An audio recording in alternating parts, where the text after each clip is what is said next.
Hello, I'm Paul Beckwith. In this video, I want to talk all about atmospheric rivers.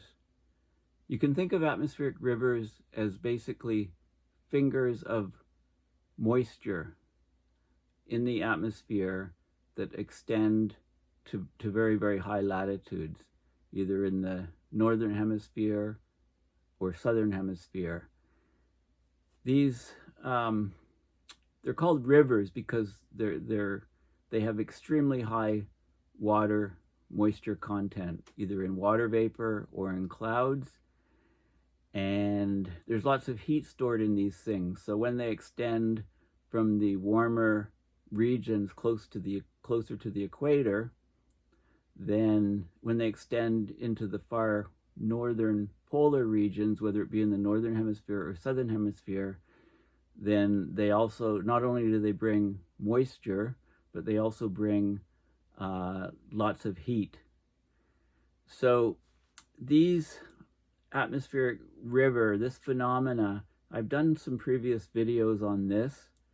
I talked about how over 100 years ago, around 1861, 1862, there were some atmospheric rivers that continuously hit California, and that resulted in flooding in the Central Valley, submerging Sacramento, and causing this huge sort of lake to form in the Central Valley of California. And it took that lake, better part of a year to evaporate. And it's also another reason why the soils are very good in that region, and it's now considered one of the bread baskets of California for growing vegetables, etc., which are very important to the entire U.S. economy. Well, I've also discussed in the past, and I want to put everything together here with these atmospheric rivers, but these they can also have a big impact on ice melt. For example, on sea ice and snow cover melt, because when they carry all this heat and moisture into the Arctic, if it rains out and the heat is released, it can cause a rapid decline, for example, in Arctic sea ice. And a recent paper shows actually that about a third of the melt can actually be attributed to these atmospheric rivers, and that's a surprisingly high number. So I'm going to show you lots of images here about this phenomena of atmospheric rivers, the effects on both the Arctic but also on California.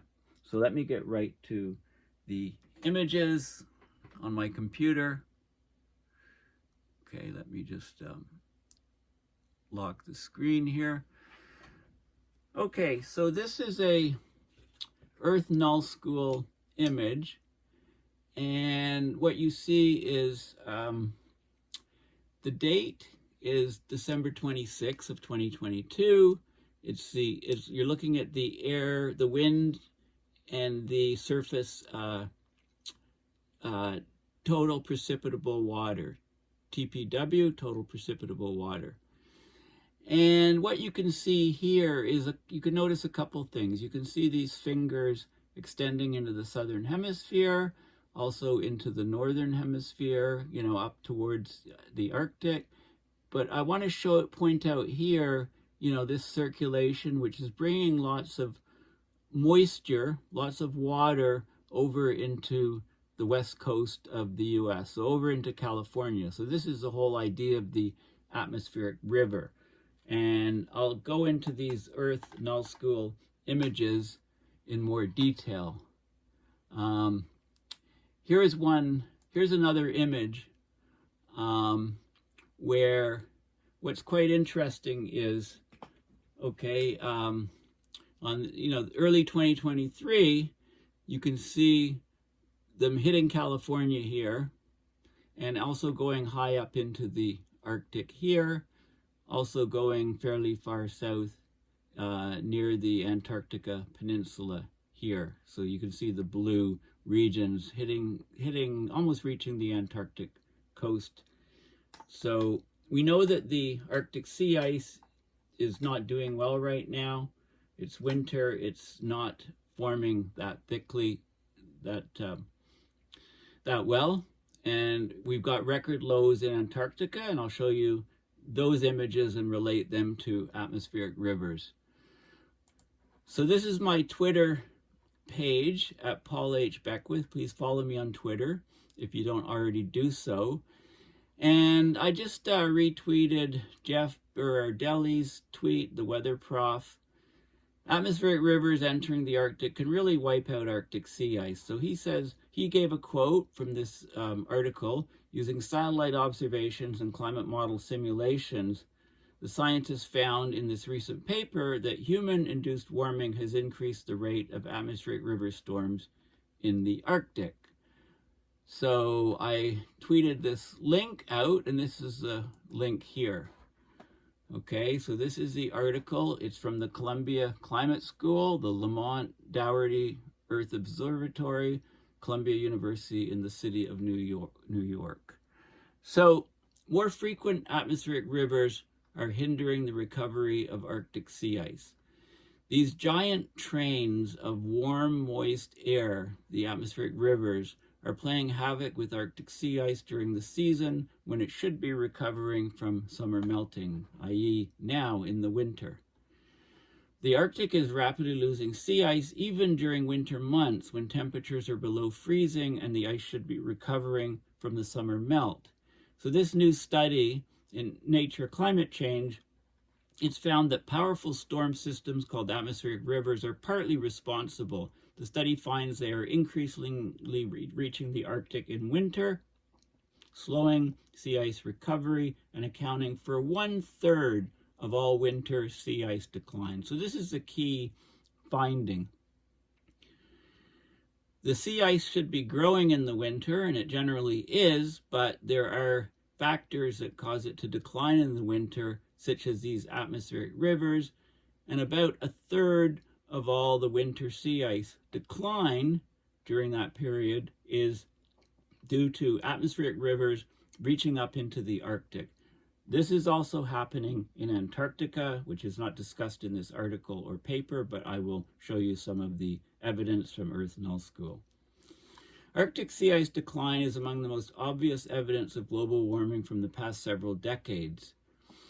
Despite temperatures in the Arctic being well below freezing, sea ice decline in winter is still very significant, and our research shows that atmospheric rivers are one factor in understanding why. 1/3 of the decline year to year of the growth of the Arctic sea ice in the winter is due to these atmospheric rivers going up in the winter and bringing their water vapor and heat into the Arctic, causing the growth of sea ice to be much, much less than it would otherwise be.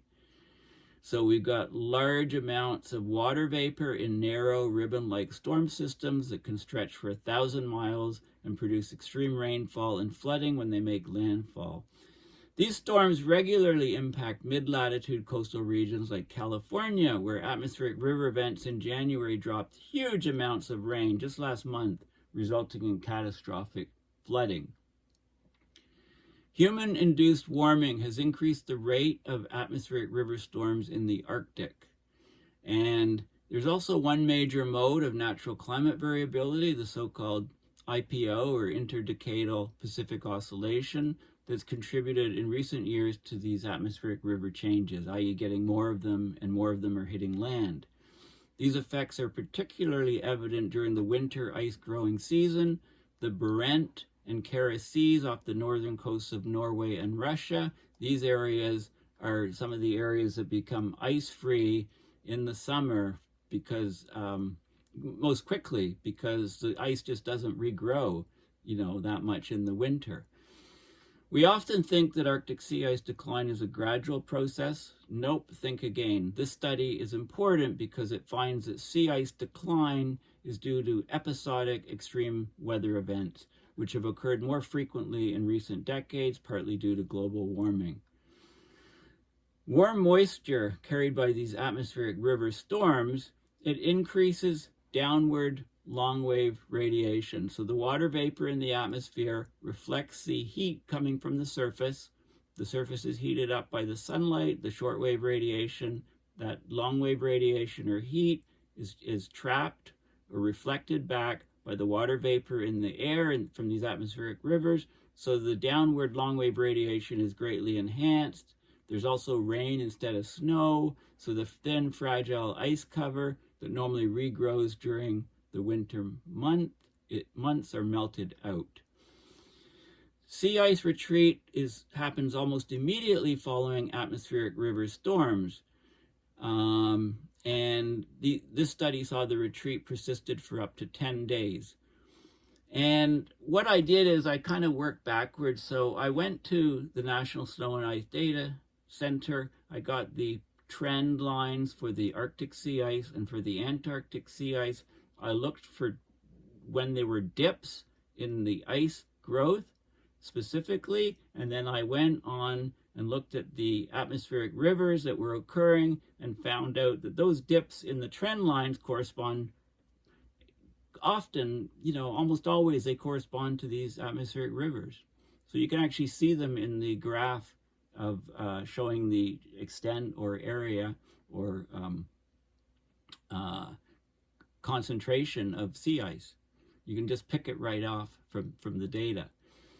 Of course, I've said this many times about the loss of Arctic sea ice, the broad implications. Open waters are darker, absorb more solar energy. This process feeds on itself. It amplifies the warming of the polar region. We get this Arctic amplification effect. The Arctic's warming 5 to 7 times faster than the rest of the planet.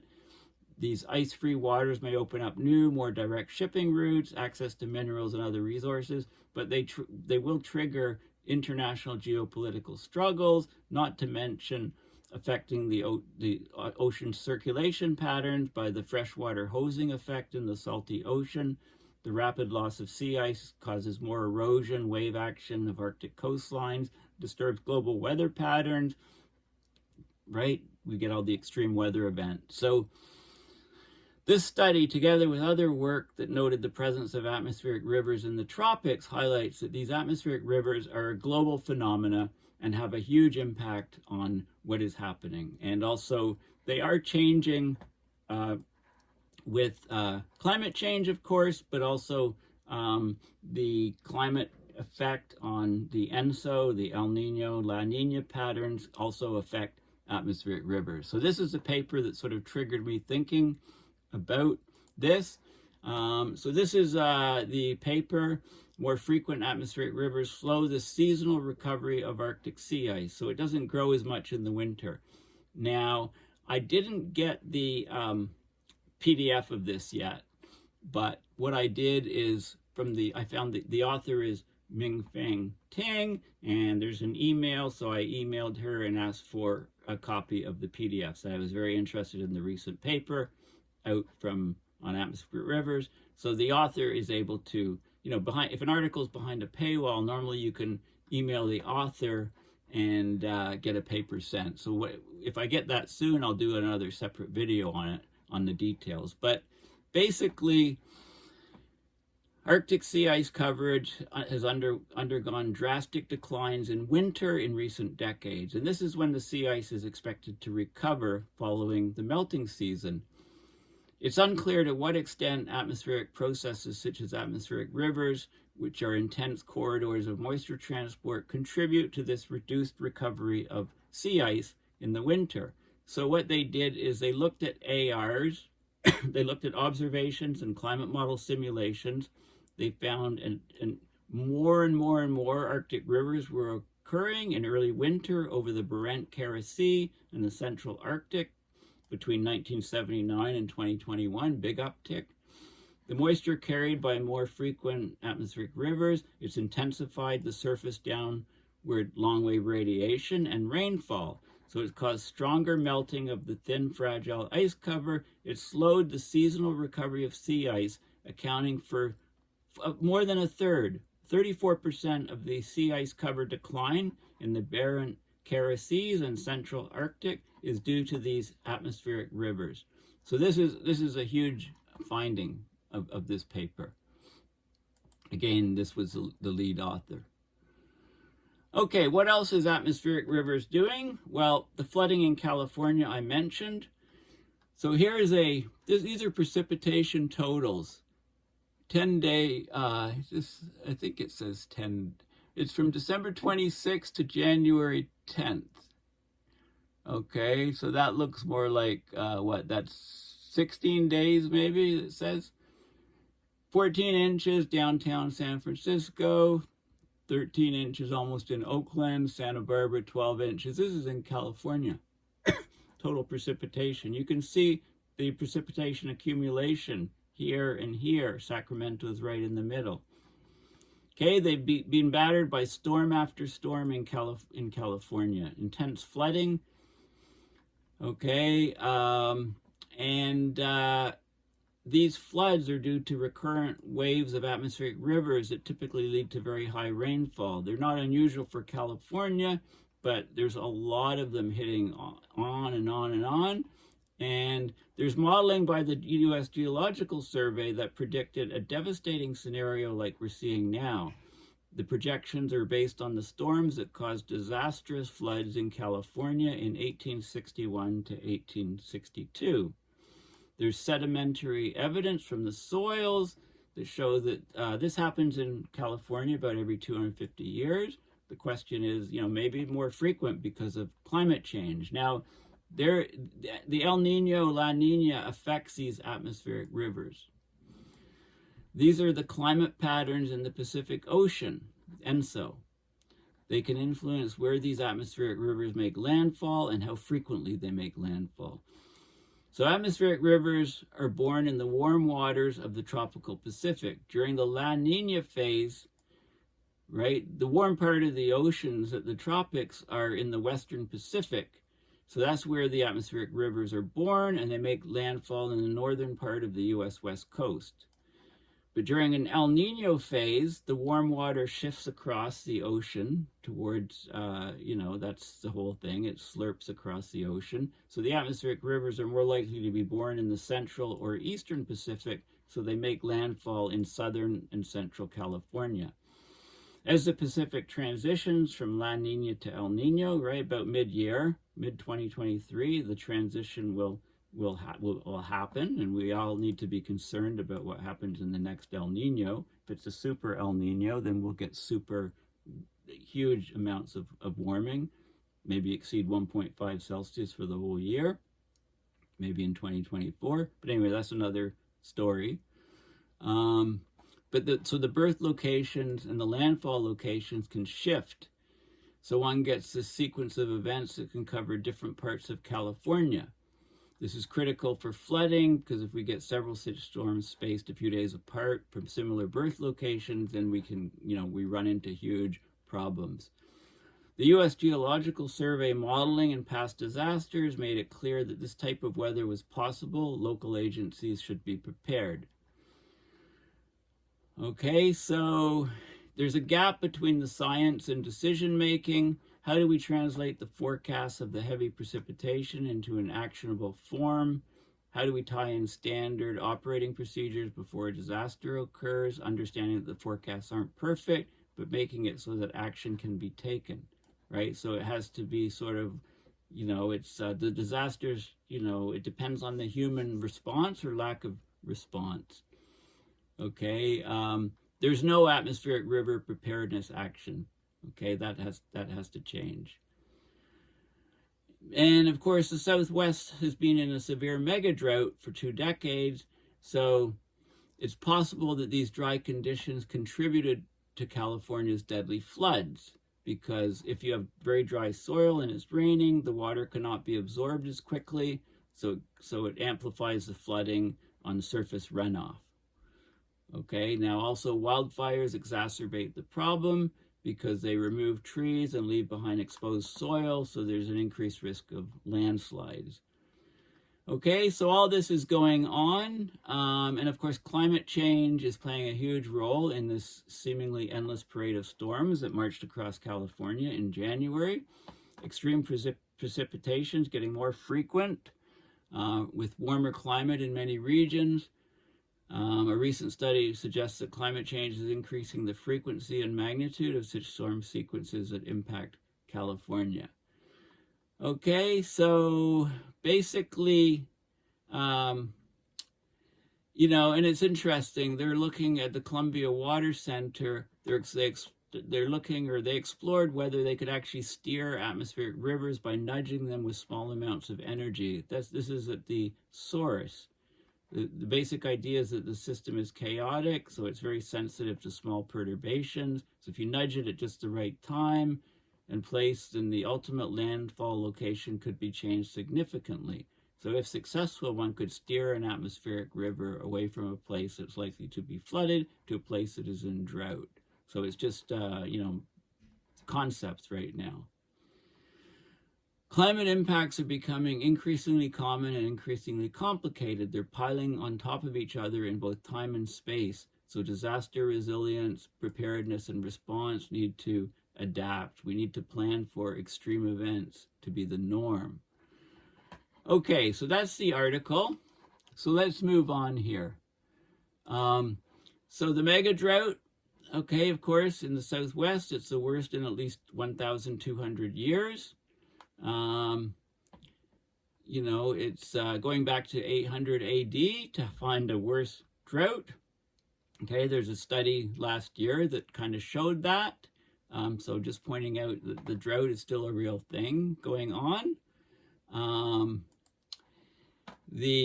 You know, here's a paper on the drought, you know, the intensification of the drought, calling it a mega drought. Now, going back to climate change, increasing the risk of the California mega flood.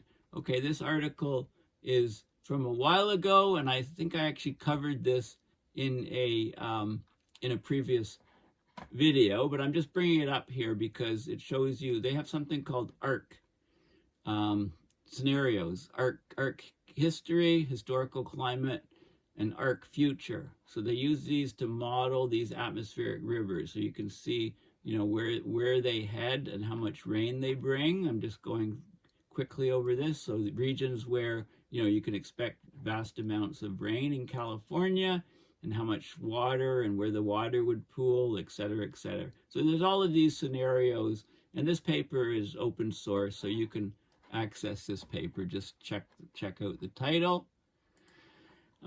This is the ARkStorm scenario. So they modeled the US West Coast being hit in the winter by these atmospheric rivers that cause massive and devastating flooding. ARkStorm was the second full scenario. So the first one was an earthquake. They had a shakeout simulation on major earthquake, and then ARkStorm is named for an atmospheric river, AR, a 1 in 1,000 year storm, a megastorm scenario. This scenario is based on repeated historical events that are documented in geologic and historical records. Okay, so the last one was that devastated California was in 1861 to 62. And can this happen again? And what would happen if it happens again? Okay, so they drew a lot of information from that, and they found here, megastorms are California's other big one. Okay, we all know about the big one, the concern for the big one, but a severe California winter storm could flood thousands of square miles of urban and agricultural land, resulting in thousands of landslides, disrupt lifelines throughout the state for days or weeks, and cost on the order of $725 billion. Okay, this figure is more than 3 times that estimated for the big one earthquake scenario. Okay, and so this is $400 billion of property damage and $325 billion in business interruption losses. ARkStorm would require the evacuation of 1.5 million people. The flood depths in some areas could be on the order of 10 to 20 feet. Think 10 to 20 feet of Sacramento, like that happened in 1861 to 62. So it could happen again. And of course, all this water would mostly be in the most fertile regions of California. So there'd be a significant hit to food production. It would be a statewide disaster. Extensive flooding is deemed realistic in the California Central Valley, San Francisco Bayshore, San Diego, LA, and Orange counties, several coastal communities, and various riverine communities around the state, communities on rivers. ARkStorm would affect all California counties and all economic sectors. This flooding is unfathomable. 25% of the buildings in the state could have some degree of flooding in a single severe storm. About only 12% of California properties insured, so millions of building owners may be have limited or no ability to pay for repairs. There'd be long-term reduction in economic activity. Insurance rates would shoot up, not just in California, probably nationwide. And this is an ARkStorm is plausible, perhaps inevitable. It happened in 1861-2, but that's not a freak event. The geologic record shows 6 megastorms more severe than 1861-62 in California in the last 1800 years. Okay, so this is just a matter of when. The ARkStorm is to some extent predictable. Unlike for earthquakes, we have the capability to partially predict key aspects. Enhancing the accuracy, lead time, and the measures that these systems can estimate, right, would give us, you want to know what's coming.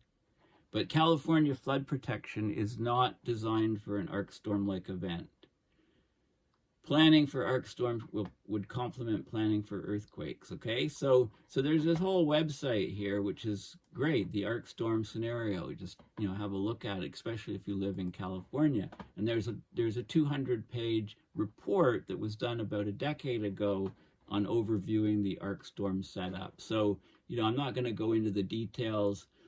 This shows you Sacramento looking east, 1861 to 1862, people out on boats, stores, there was like about 10, 15 feet of water in Sacramento, and a vast inland lake, which took months, up to almost a year to dry out. And here's a typical atmospheric river here that generates flooding. If you're looking at water vapor, you can look at a lot of the plots, and this is where the Central Lake, I guess, would form in California.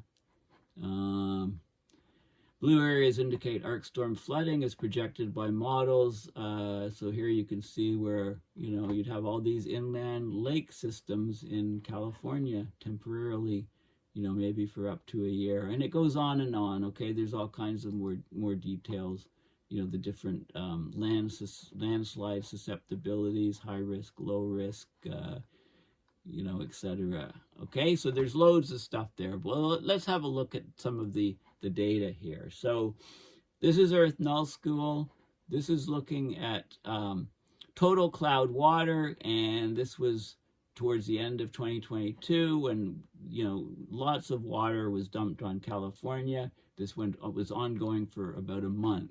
Now you can also look at this by total precipitable water, which shows up because, I personally think it's easier. You can use this, but, it's just sort of black and white. Prefer the color images here. You can see the atmospheric rivers clear. And then if you expand to the world map here, you can see them. That's the E down here, the projection. You can see them clearly. So I showed this at the beginning of the video, stretching into California, stretching southward. Okay, now, what I did now is let's look at the Arctic sea ice graphs. So I Googled Arctic sea ice graphs, and you get this image. And I want to look at the Arctic sea ice extent and the Antarctic sea ice extent. So this is the website, Arctic sea ice low, Antarctic lower. So look what's happening with the sea ice extent. This is the sea ice extent up in the Arctic. Here's the drop. But look at Antarctica. Look where we are in Antarctica, all of these huge gaps. And what I'm going to show you is some Earth Null School images where the atmospheric rivers were actually reaching down into this area, chewing away all of this ice. So that was actually, and over here and in some of these regions. So you get these fingers of warm, humid air coming into Antarctica, chewing up the sea ice, contributing to the record low. This is the sea ice extent, and this is the sea ice concentration. So you can see how thin it is here. Okay, this is the concentration in percent. So this is ice, totally ice, and this is only half ice, half water. So you can see the regions, you know, but these things are like drills into the ice, these atmospheric rivers. Okay, so if you just click on the images up here, okay, I've done that. So let's have a look. So this is the Arctic sea ice extent. Okay, so where's the big, so you can look at the fluctuation here. Where's a big drop? Here's a big drop right here. So this is about the end of January, beginning of February. Okay, so then what I do is I go over here and I look at Earth Snow School, the end of December, beginning of January. Okay, wait a second. Okay, I'm looking at this right here. Okay, so end of January. Is the other one on the end of January? No. So we want the end of January. So if you click here, and we're in January, end of January. Okay. Okay, so what you can see is, you know, and you can go by, you know, go sort of a day at a time. Anyway, you can see these rivers coming up into towards the Arctic. Okay, so actually, and then extending down almost to the Antarctic shelf, and then the sloop carries some of the blue this way, and you've got these. Okay, so what you can do is you can play around. So this is sort of an exercise for you. I've done it myself, and I see the effect. So what you do is you toggle between these. Look for this. There's a dip there. There's a dip here, and then go back in to Earth Null School. Put it on this e-projection, you know, put the date in before the dip in sea ice in the graph, you know, either in the Arctic or Antarctic, and then scroll through, and you can actually see the correlation between these fingers extending far to the pole and the ice being etched out. So let's show you a specific example. So right here, okay, so this is December 10th, 2022, and I'm looking at the total precipitable water, okay, and what I'm doing is you can see these fingers here. There's one extending quite far up here into the Arctic, but look at this one here in particular.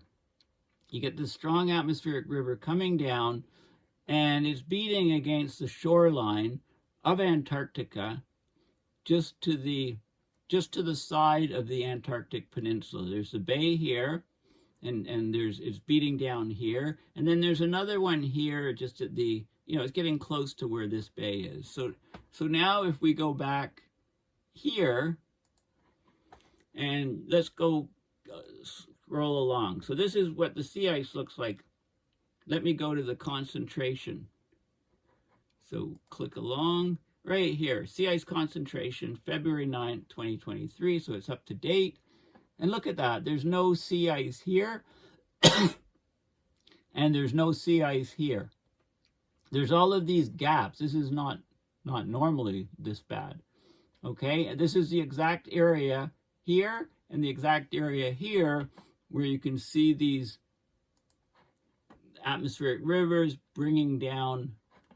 Is that the one I wanted? You can see these. I'm on the wrong one here. This one here. Yeah, this one here. So early December. Yeah, it's sort of etched. So you can see there's no wonder that the ice is being etched away around Antarctica in this region. Also in this region. You know, there is ice in this bay here, but not here. And so you can toggle between these things, and you can actually explain why. So basically, you know, we're at record low Antarctic sea ice extent. Okay, and we can see why, you know, it's missing in these regions, and you can actually, as an exercise, you can just go around yourself and you can actually track the progression, you know, go find the images that progress day to day, look at where this ice starts getting destroyed, and you can probably tie it to an atmospheric river phenomena. So not only that paper that I talked about, that I tweeted, is the Arctic. It says that atmospheric rivers are taking out about 34% of the melt. They're reducing the ice that is formed in the winter in the Arctic Ocean, and that sets it up for being very weak and frail to be taken out much quicker in the summer. That paper's, it's not about Antarctica, but I think this exact same thing is happening in Antarctica. So you can put all these things together yourself, playing around with these, and it's a good way of getting familiar with these tools like Earth Null School if you haven't done so before. So in summary, that, you know, we're heading rapidly to a blue ocean event in the Arctic, you know, where there'd be no summer, there'd be no ice at all in the Arctic in the summer, no sea ice. I guess we're, you know, some people say BOE shouldn't be, blue ocean event should be the beginning of the end. But, you know, we're also seeing a similar phenomenon occurring in the Antarctic sea ice. And atmospheric rivers are about a third of the reason why. They're taking out about a third of the ice that would have been there, reformed in the winter. It's just not being reformed because of this phenomenon, these atmospheric rivers. So they're hitting both the northern hemisphere and southern hemisphere. Not only are they causing, you know, causing the flooding in California and other places, but they're chewing away. They're like drill bits, if you like. You know, it's like taking a garden hose and taking boiling water, you know, put the water on as hot as you can on the garden hose, put it to the hot water tap, and it's like drilling through the snow and ice with this jet of hot water. Well, that's what the atmospheric rivers are like. They're like drilling through the ice, you know, the sea ice in both the Arctic and Antarctic, but they're also, you know, if they come across Greenland, they're doing a number on Greenland.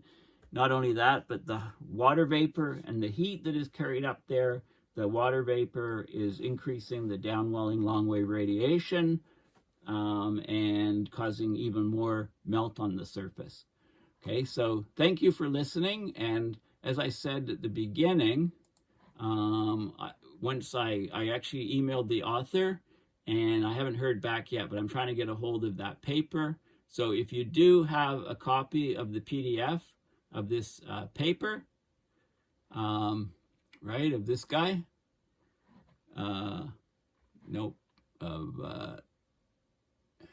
this guy, if you have a copy of the PDF of this paper, then you can go to my Facebook page and just post a link of post the PDF onto my Facebook Messenger, or you could do it in Twitter, or hopefully I hear back from the author, one of the co-authors, and get a copy, and then I'll do a separate video explaining that in more detail. So thank you for listening, and please consider donating to my PayPal to support my research and videos. And I also have a PayPal, or a Patreon rather, which you could become a patron of. Some people prefer that. So thanks again, and I'll chat soon. Bye for now.